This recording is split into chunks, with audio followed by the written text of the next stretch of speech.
here's a Bob Long regulator. These were likely made around 97 to 99. They're the same regulator design that was used on the electronic Bushmasters that Indian Creek Design built. Here's a Bushmaster regulator, inline regulator next to it. We can see if we remove the bottom, it features the same regulator adjustment. It's partially unscrewed, but the regulator adjustment is locked into the bottom grip, and then it has the same internal parts as well.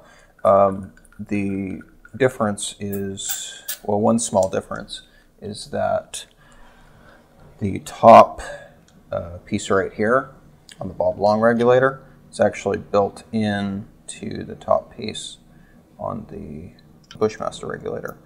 So makes sense because Jerry Dobbins of Indian Creek Design was actually making the Defiant model of the Bushmaster for Bob Long. So here's the Bob Long regulator. You can see that I've disassembled it. It's empty right here.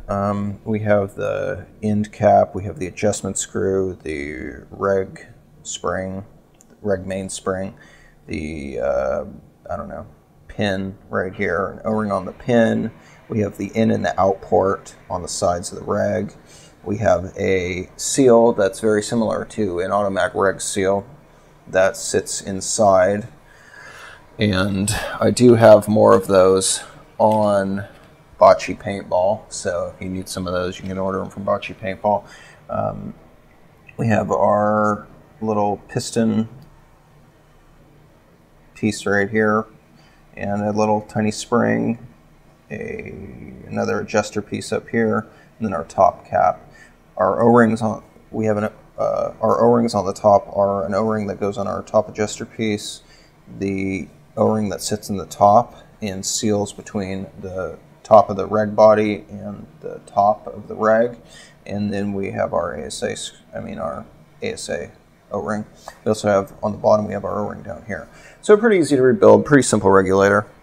I haven't used them extensively, so I don't know how reliable they are, but it's a pretty simple design and should work okay. Now I'm going to reassemble this Bob Long regulator.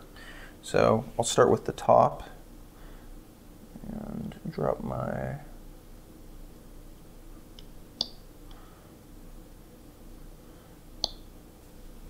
drop my reg seal in, and next I'll put my O-ring on this top adjuster,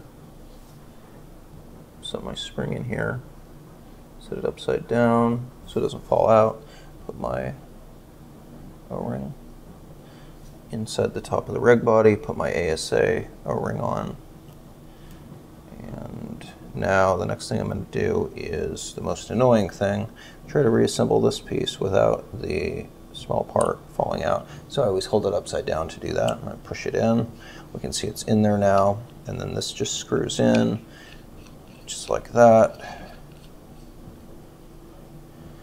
Now I'm going to put my O-ring on the top of, or on the outside of the little piston adjuster pin thing. Push that in, drop my spring in here, push it in, pretty tight fit so it kind of locks in. Screw this on a little bit and, well, maybe screw this on last.